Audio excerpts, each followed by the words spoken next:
আসসালামু আলাইকুম। কেমন আছেন সবাই? আশা করি ভালো আছেন।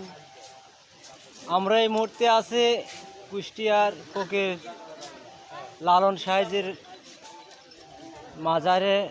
আপনারা দেখতে পাচ্ছেন এখানে অনেক সাধু, তাদের কবর আছে। এটা হচ্ছে ফকির গোলাম ইয়াসিন শাহ। এইটা এখানে দেখতে পাচ্ছেন লালন শাহ ফকিরের পালক পিতা মৌলানা মলম শাহ, মৃত 1294 বঙ্গাব্দ।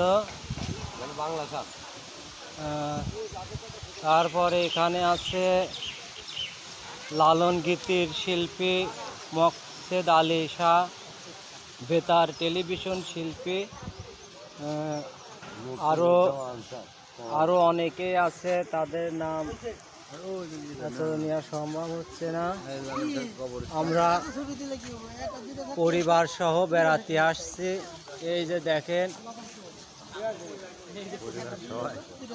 এই যে আমাদের